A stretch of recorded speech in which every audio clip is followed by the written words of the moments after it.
Come on, put your hands up. Come on, we just want to let you know today that God has the whole world in his hands. Come on, come on, come on.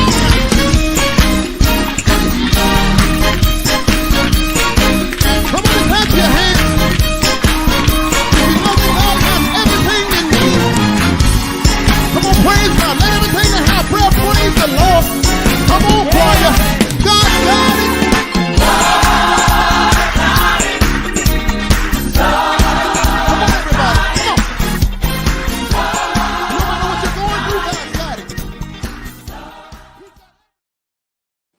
Good evening, everybody. Welcome to the Choir Directors Academy. I'm your host, Angela Lane. I'm sure you probably saw that little bloop before. I forgot to.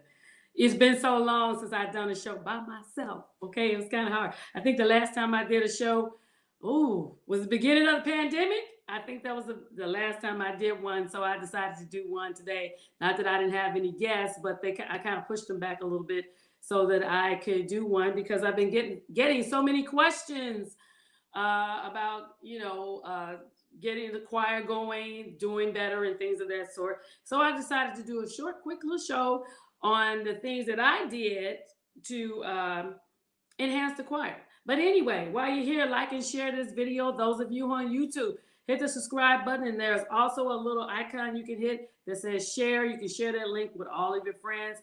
Do that for me, and I would greatly appreciate it because it costs you nothing. It costs you nothing to be nice, and that would be very nice if you do that because I'm sharing information with you all. We know there's a lot going on today. Normally, I would not be doing the show right now. Normally, I would be in St. Louis at the Holy Convocation for the Church of God in Christ. That's where I would normally do, going around bothering the saints, teasing, and doing all my little fun stuff. But because of coronavirus and everything being shut down and rerouted, we're not there this week. So I decided to do one this week. A lot of people are thinking, and we got the election going on, all we can do about that is leave that in the hands of God. Put it all in his hand. Good choir song. Put it all in his hand. There's nothing we can do about it. Just pray to God, our Father, because he is in control. He has all things, all power. He has everything under his command and control. But in the midst of this, some of us are back in our churches. We have smaller congregations, less than 100. So we're back in, and we're trying to get the choir and everything structured again. And I've been inundated with so many questions and things from people. So I decided to just do a global show. And, because it's just one too many people to be emailing the same information too. So that's what I'm going to do on tonight. A couple of weeks ago, we did a show with Dr. Sybil Finney, one of my friends and favorite people, great choir directress, and motivational speaker. She gave us 7 things that we should be doing before we could return back to our churches. One thing you don't want to do is go back with the same old. And that is not what I've done. And always be on a communication level with your pastor so that you can talk to him and, let him know what your ideas are and things that you want to change. Let me give a few shout outs to Betty Hightower. Vivian, thank you for being there. My mom is out there. Superintendent Hinton, good to see you. Pam, thank you. Kashawn, hey there.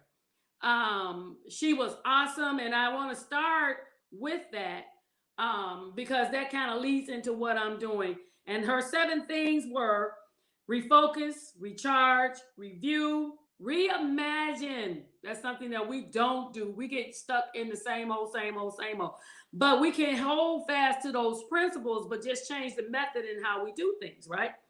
Reclaim. She said, reclaim your time. Yeah, we do need to reclaim a lot of time, okay?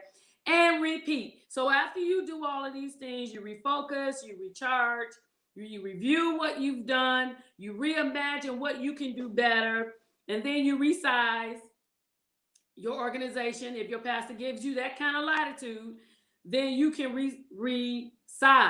And I just want to say on that, everybody that's in the choir is not really choir material. I know we got this thing from the church, and there's nothing wrong with it, because I understand big choirs are a big thing. Hey, T, choirs are a big thing. Everybody wants a big choir, but I am a living proof.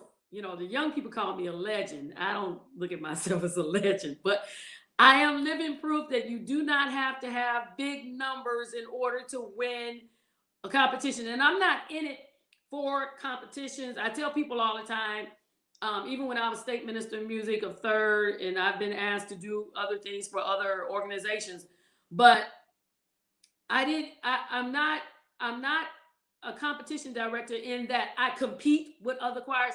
But when you're driven to sing in competitions, you have that thought process of you have one time to get this right, because that's all it is. When you get up there and sing, one person gets out of tune, you lost it. I don't care if you have a comeback. The audience can scream, holler, whatever they want to do. The judges is like, no, that note was off, and that person did it, and we mark. Okay, so I teach the choir with that concept of you got one time to make an impression, and you're in. If that first, and I tell them all the time, those first notes are crucial. Your soprano, your alto, and your tenor have to be in tune. Those first, I don't care if your first notes are off, and then you rebound and tie it up. It's over. Those first notes are key. And that's what you need to focus on. But like I said, everybody is not choir material. So if you can talk to your pastor and kind of explain it logically, why you want to do what you do, when you're resizing and reimagining your department, it'll work out better for you. That's the first thing. Second thing, I advise everybody that is in some type of musical leadership, you need a coach, vocal coach, especially people who teach parts. You need to have a vocal coach. I have one. I haven't seen her in a minute, but I have one. And the reason being, number one, you will have more empathy when you're teaching parts. Okay, because sometimes you can be the teacher so long that you forget what it's like to be on the other side receiving the information. But if you have someone teaching you and they're saying, okay, that note's a little flat. You need to come up here. You need to breathe. You need to sit this way. You need to turn. You need to have your head, even with the floor. All of these different things. Then when you're translating that information to your choir or to your musicians, then you will have a little more sympathy. You understand. You will go the extra mile to make sure that they understand. Okay, so that's one of the things. And then it also keeps you prepped, because sometimes I was listening to one director, and he had me to listen to his rehearsals, and kind of wondering, like, why is the choir not responding? And I'm kind of listening at him, and it's like, okay, your voice is kind of flat, and then you're kind of sitting, slumped, and I'm noticing all of these different things, and all of that has an impact when you're teaching your group. Now, right now, we all working with smaller groups. If you go on my page, my sister took to snippet. I only have 3 people. We call a trio now in my church, because everything is shrunk down in size. Everybody's social distance in my church. Thankfully, I think we have like 50 people, but our church holds like 250, so we can spread everybody out, which is a blessing. So the choir, I got a chance. Thankfully, my pastor understood my vision, and I was able to place everybody that was in the choir that's not exactly a choir member. I was able to place them in key positions, because I'm also the administrator, right? So I consider myself the crisis manager. I'm getting us through this pandemic, because that's part of my job as a BCP coordinator. You handle crisis. And so I was able to place everybody in a position where they can shine bright. Choir is not your best suit, but you shine real good over here. And so far, it's been working out. Everybody has been shining in whatever that they do. And that's part of reimagining what your group would be, because we do know that everybody is not capable of doing that. Number 3 is, don't compare your group to anybody else. That is like the worst thing you can do. 2 Corinthians 10 and 12 tell us, they that compare themselves among themselves are not wise.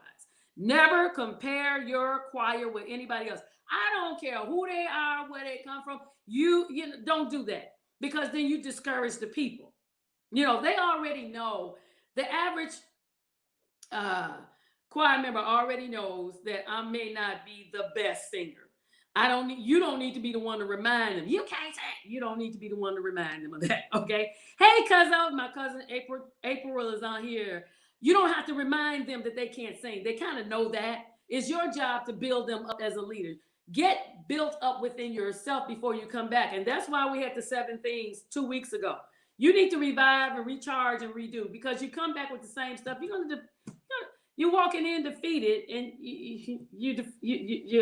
you know, the choir is just not going to rise. They're not going to do the job that they could do.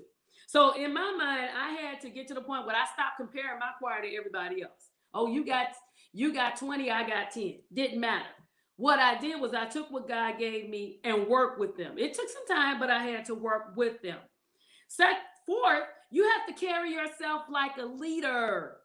Okay, that doesn't mean, and some people think because you're a leader that you walk around with your nose up in the air and you walk in, you don't speak, you just take me to my chair and I'm in charge and I don't have, look, you're gonna be walking alone. Trust me, I know plenty of directors that are walking alone, because you cannot mistreat people then expect to get up and direct them and they're gonna follow you. It's not gonna work. You have to know how to treat people, but yet be distance enough that they understand you're the leader. You're not my buddy, but you're approachable and that I can talk to you, I can be around you, but you're still a leader. Even if you're casual, even in your appearance as you casual, you still need to look like a leader. Hey, Mark, my classical brother, you still need to know how to be, even though I can walk in, leadership comes from the inside. It's not in really what you wear. I say that you should present yourself. If you're standing in front of a crowd and you get ready to teach them some songs, you don't want to walk up there looking like, did you just roll up out the bed and whatever. You want to look presentable, because everybody wants to be represented by somebody that looks the part. Hey, Kippy, you want somebody that looks the part. I don't want nobody representing me and you looking. That's all I'm gonna say. But I have on a jean jacket and a t-shirt, and I have my boots on or whatever. But when I walk in, everybody knows she's the one that's in charge. I don't have to say a word. It just comes out. That's who you are. And when you're confident in who you are, you don't have to walk around with an attitude. I hate to see people do that. Walk in and you got this attitude. Hey, Shanita, you got this attitude, and then you want everybody to sing. I'm not singing with you. First of all, your attitude is whack. Why?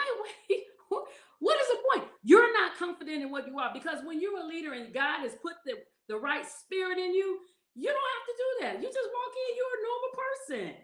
You know what I'm saying? You're just normal. And when I walk up there to do my job, my words would be seasoned with power.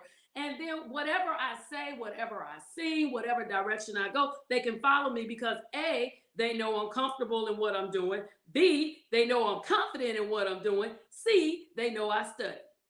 Never stand before a crowd of people and have not studied, have not read, have not prayed, have not sang the song, have not listened to the song. That's the worst thing you can do as a leader. Walk in the door unprepared, where your people or your choir knows the song better than you. They can teach you. You sitting there teaching the song and they're telling you, no, that's not right. That should never happen.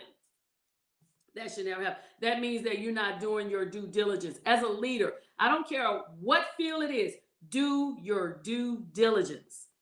Do what you have to do. If you have to listen to that song 100 times, listen. I tell all choir directors, because if you're a minister of music, I expect you to already be past this point. Okay, I expect you to be past this point. But if you are a leader and you're teaching parts in a choir, you should know everybody's part on a whim. I don't care. Da da da. You should be able to do that and vacillate between the parts. 1 minute I'm singing soprano, and I'm telling you soprano, then I'm telling the altos, I'm singing your part. You should be able to vacillate between parts with no struggle at all. Without music, you should be able to do that. So that means you have to get to the piano and kind of like tune in, know what your tunes are or whatever. You need to be able to do that on your own. So if the musicians don't show up, that's okay. I know where A, B, C, D, E, F, G, A, B, C is, and we'll hit that key, and I'll teach the whole song without music. You need to be at that point.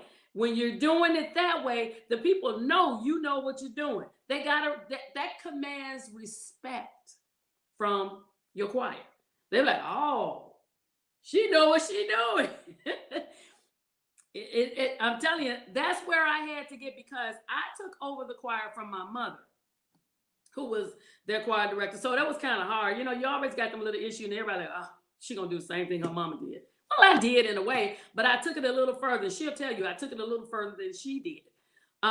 Because I came up under the line. My mother was a choir directress, and she sang in competitions and in glee clubs. My grandmother sang in glee clubs. My great-grandmother was a pianist, and she sang. So it's kind of like, it was a passed down thing. You just understood that's what you're supposed to do. But even then I had to develop as a leader. And young, you got your little ways and whatever. You got to get over yourself. That's one thing I had to learn. Get over yourself. Get over your feelings. Get over, I'm in charge. You got to get past all of that and really see the vision. Really see the vision, okay? I don't want to get stuck over there, but that's true.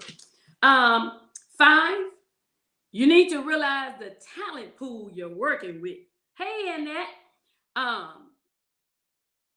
you cannot treat, let me say this as gently as I possibly can. Because my choir, the people that were in my choir are no longer like that.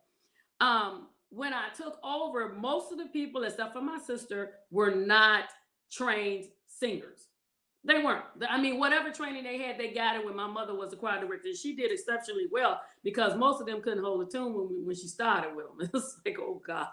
But now they can at least, they can hold a tune, right? But when I took over, we went another level. I wanted to go out of the 4 walls and sing in different churches and different places like that. That took a lot of work. But then I had to, and that's why I say you cannot compare your choir to anybody else.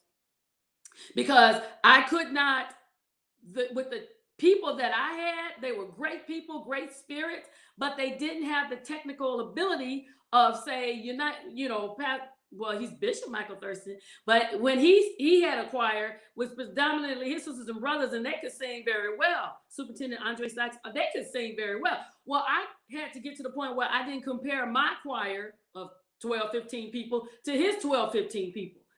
Totally different dynamics. Okay, these are people that's been singing all of their lives, whereas I got a group that just started singing when they joined the church. So that's totally different. So you can't compare them, but then I had to realize the talent that I was working with. They could barely sing A, B, do, re, mi, fa, sol, la, ti, do. They could barely do that. Well, I'm not going to give you something from Richard Smallwood when you can't do that. I think I better stick more with and I'm not degrading him at all, because he has the greatest songs that I could. He saved me a lot of days, and that's Reverend Timothy Wright. His songs were so simple and so easy for them and quick for them to learn, and they didn't have a lot of parts. The vocals were pretty simple, so I was able to teach it to the choir real quick. But as I began to develop them and teach them how to sing, then the skill level kind of got better, and then everybody kind of wanted to sing other stuff. Well, if you want to sing other things, that means you need to learn, you need to study, you need to do your homework. And that brings me to another point. When you're teaching the choir, don't you absorb all of the pressure of teaching. A lot of times we do that as new directors and directresses. We take on the entire pressure of teaching the song, learning the song, teaching the song. We even try to sing the song for other people. You're wearing yourself out. Don't do that. That is not how that's supposed to work. You have to learn how to shift the bar to whereas I give you the material, you do what you can with it, and then I come in and fill in the rest. You have to put turn that wheel back so that they share some of the risk as well. You know what I'm saying? It's just like insurance company. I'm not taking all of the risk. I'm gonna reinsure you. I will sure you for 50%, but I'm not taking all the risk. Same thing with choir director. You can't take all of the risks and all of the stress and everything that goes along with it. You have to let them carry the ball. Okay, that's part of being a director as well. Director and directress is shifting, delegating responsibility. I may pick the song, I may select it, but it's your responsibility to learn the song. It's your responsibility to know the words when we come to rehearsal, because rehearsal really is, we're just perfecting what you already know. That's the technical definition of a rehearsal. It's not, rehearsal really isn't the place for me to be your first time learning or hearing a song. Technically, it's not. You know, it happens sometimes, like in IMD, when we go to rehearsals, it may be the first time she's introducing something to us. But even then, if you sign in early enough, you can get a list of the songs and know what she's getting ready to go over and review it. And then it won't be the first time. I take that same attitude with my group that I have now, the trio, and then also with the choir. Same thing, same concept. No, I give you the song. It's your job to know the word, at least know the words when you get there, at least know the melody of the song.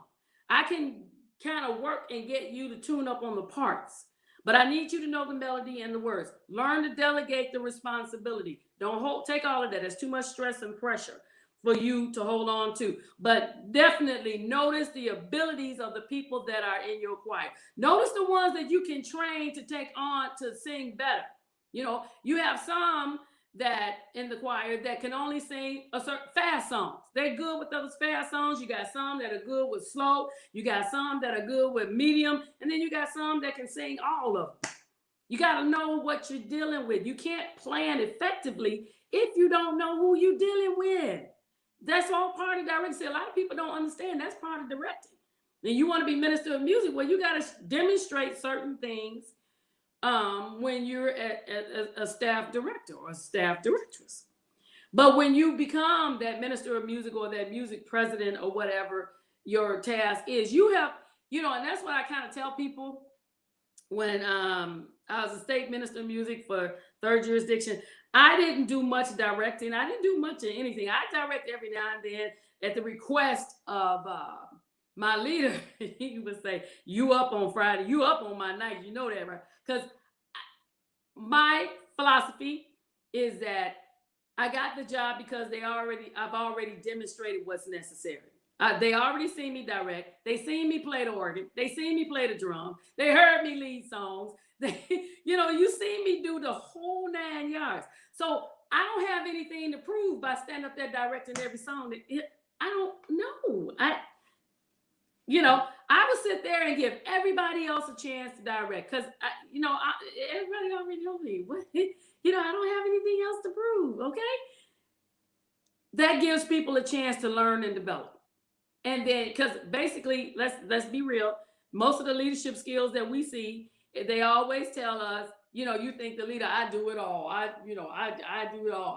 No, you don't have to do it all, because I feel that the department should not fail because I want to take a day off. I'm on vacation, so the whole department shut down. That should not be. There should be somebody behind me that can stand up and fill in. They may not be as good as I am because God, I still have the anointing of the leadership. But when it's time for me to stand down, the leadership anointing will pass to the next person. But there still should be somebody that can work as a collective group and do a good job at what they're doing.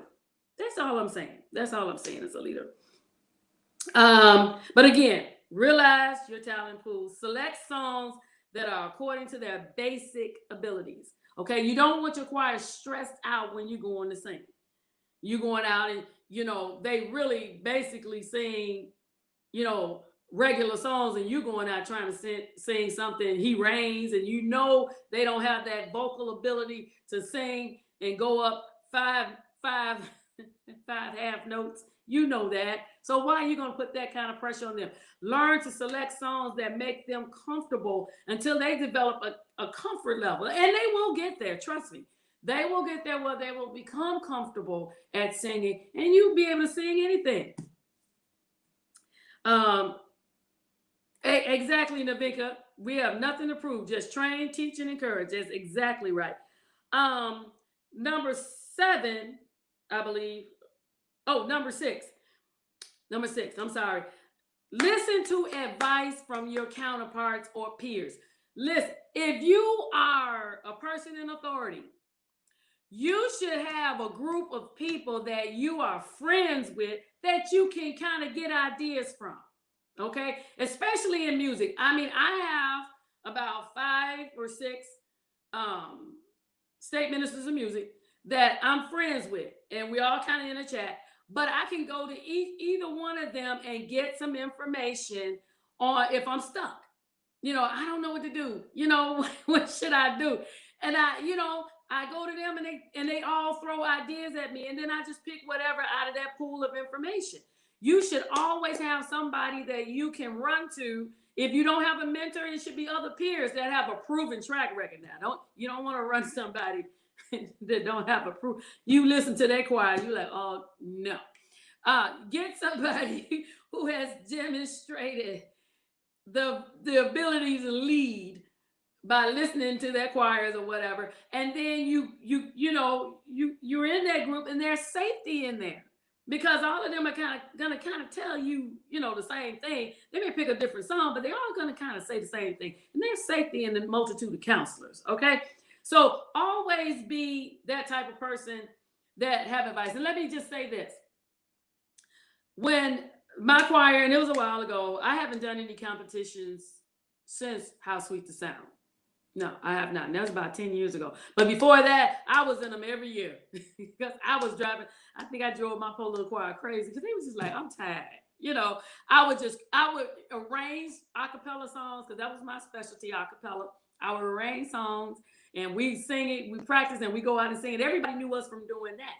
And so, that's just my thing. I love a cappella. I love hearing the human voice and the harmonies. It's just beautiful. Okay, I won't get off into that. That's a whole nother show.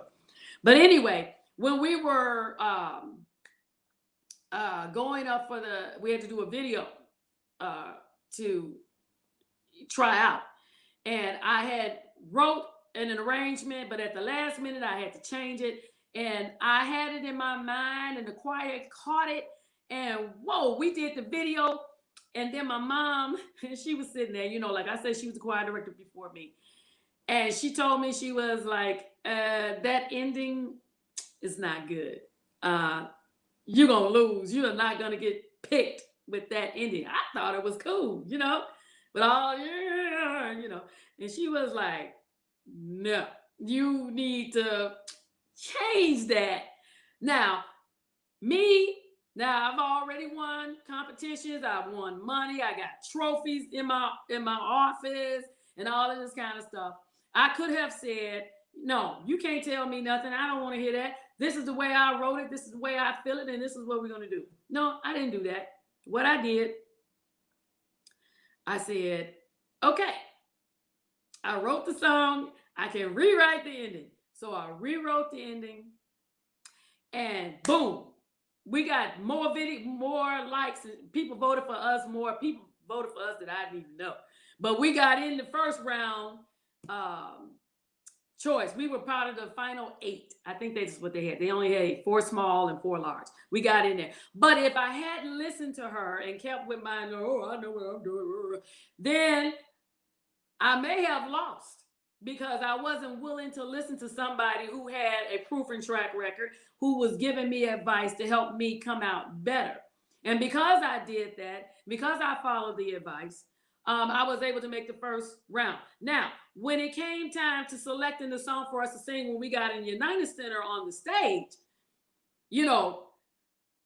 God had given me the song to sing, and everybody was like, they were like, that song is too heavy for your choir. No, it was not. But I'm looking at them like, no, I know these people that I'm working with, and I know when they get on that stage and see all these thousands of people sitting in this United Center, they're gonna panic. I don't need to sing anything that they gotta dip and flip too much. No, they pretty much stand and throw some little moves in there and keep them happy. That's all we're trying to do, and it worked out just fine.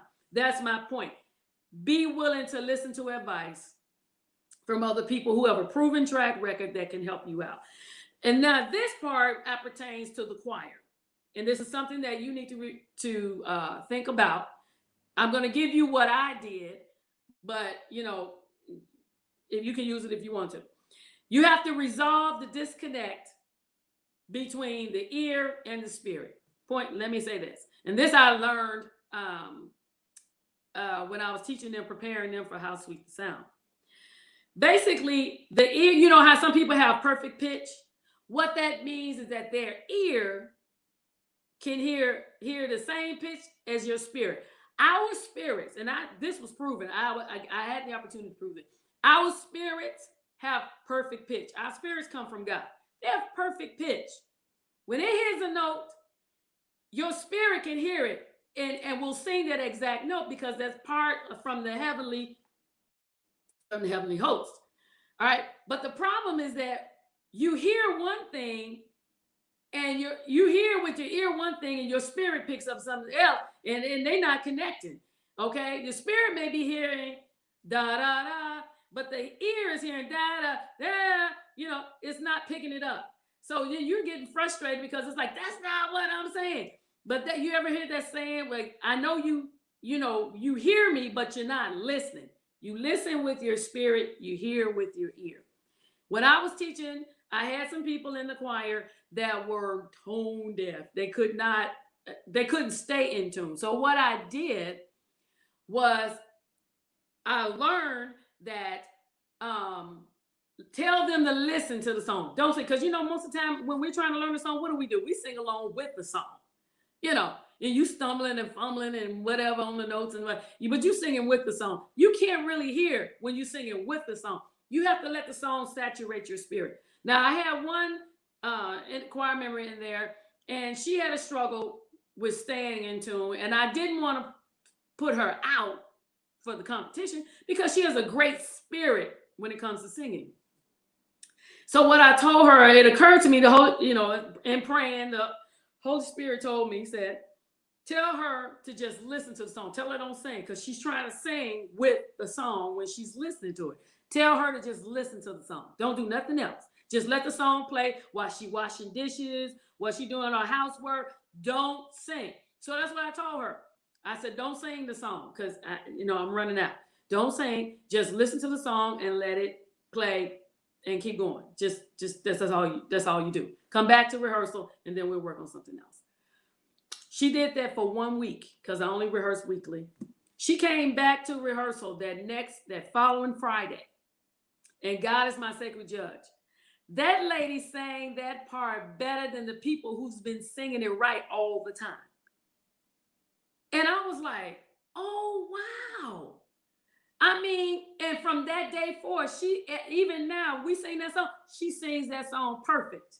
The song that we sang on that stage. And she couldn't sing it. And I mean, when she sang it, everybody was just like, oh my God, in total shock because she was able to do it. There's a disconnect between the ear and the spirit. That's what you got to make sure that you straighten out. And like I said, that takes time, and it's consistency, repetition. You can't get tired. You can't become impatient. You can't do any of that. You have to be diligent. That's what we're talking about. Refocusing, reimagine, realign, resize. Have in your mind where you are trying to go with this group, and you have to stay the course. You don't have to be mean or nasty about it. Just be nice and give them instruction on to how to learn a song, how to sing the part, how to sing, do your voice, how to sing properly. A lot of times they used to tell us to sing like you got an egg in your mouth. Why? Because psychologically, if you got an egg in your mouth, you're going to open up the throat, you're going to open up the esophagus, you're going to let the air pass through because in your mind, you're thinking, I got an egg in my mouth, I can't close, right? That's what you're thinking. When you sing with it as if you have an egg in your mouth, you'll get past the psychological part after a while.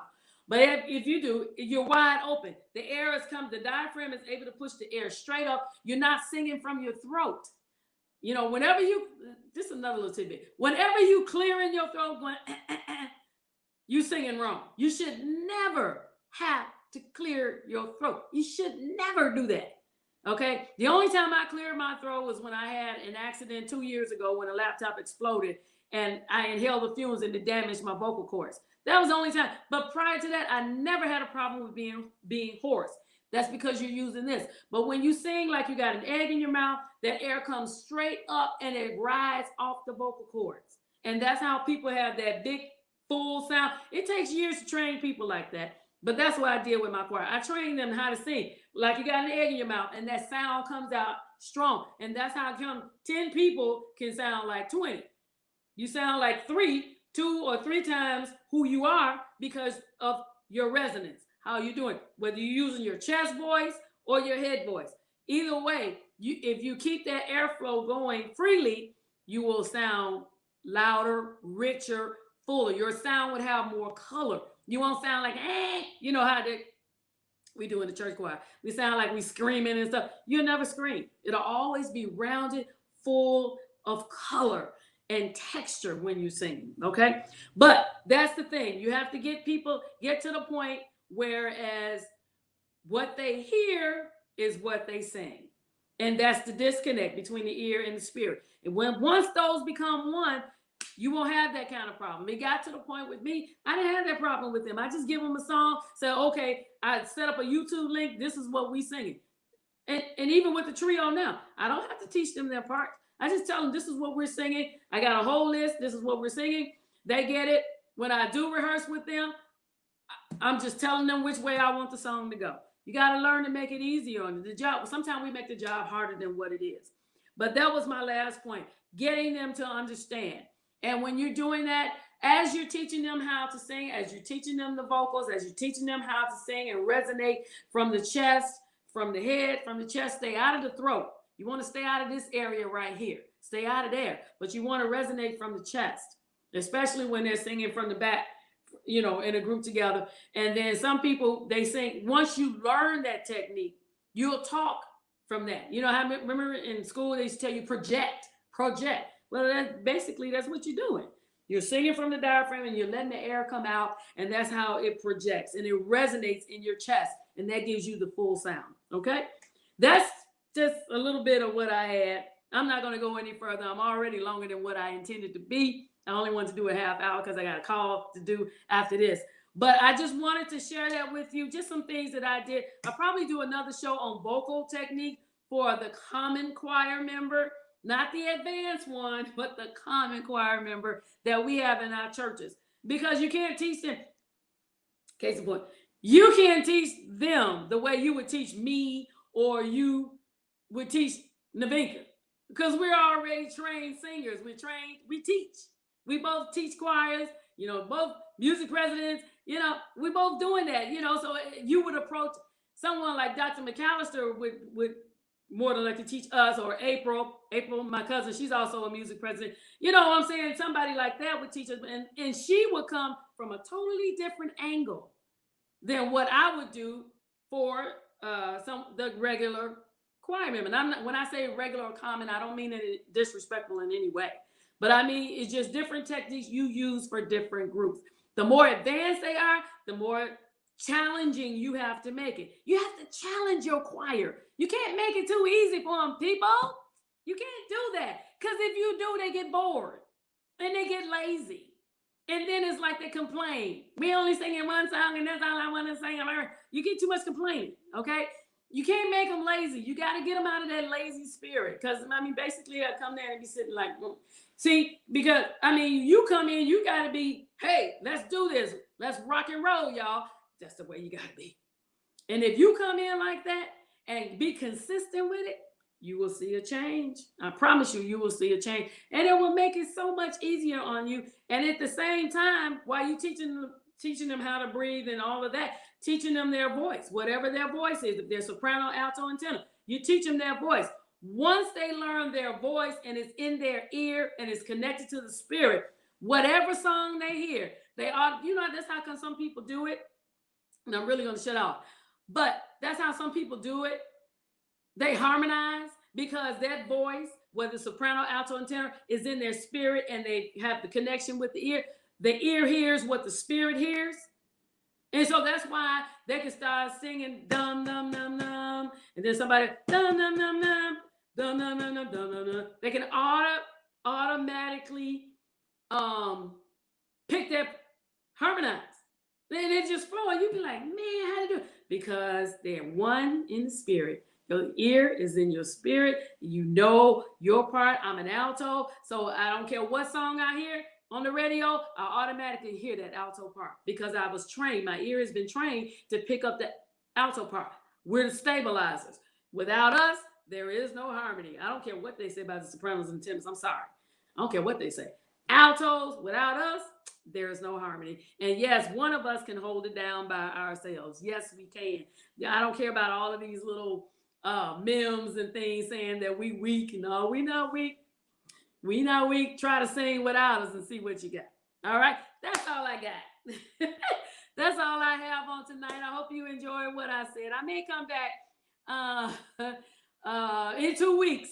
In 2 weeks, y'all, I'm having convocation withdrawals. I'm so sorry because normally me and the Vic will be hanging out in that choir cutting up, but cutting up with the other state ministers of music. But we had a ball last year, and I really missed the convocation on this year. But, you know, God knows, maybe we all needed a rest. But, you know, it ain't over. It ain't over. This same thing happened in 1918, the Spanish flu. And Bishop Mason, our founder, had to cancel the convocation. But you know what? We came right on back and went almost 100 years with nothing happening. So we're going to come back. And it just, whenever God says he's in control, that's when it would be. Listen, everybody, thank you for joining me on tonight. Like and share this video. Let everybody know, those that you know are looking for a little help. Hey, I'm just here to help the little common choir director become a great one. That's all. So somebody had to turn around and help me. We all got to turn around and help somebody, pull them over the hump, realizing that you helping somebody else takes nothing away from you. We have to get past that, y'all. Just because because you know what I'm sharing with you right now, I forgot over half what I really know. You can never share everything you know, no matter how you try. So I'm not afraid of being replaced by anybody because you can't do me. Me is me, and you are you. And that's the way God made us. Listen, have a great evening. I love all of you all. Like and share the video. I hope I said something to help you on tonight. And y'all keep a sister in your prayers. Boy's been real busy lately. Very, very busy. Very, very busy for me. But keep me in your prayers that God will give me the strength to keep this going to help other people along the way. God bless each and every one of y'all. Good night.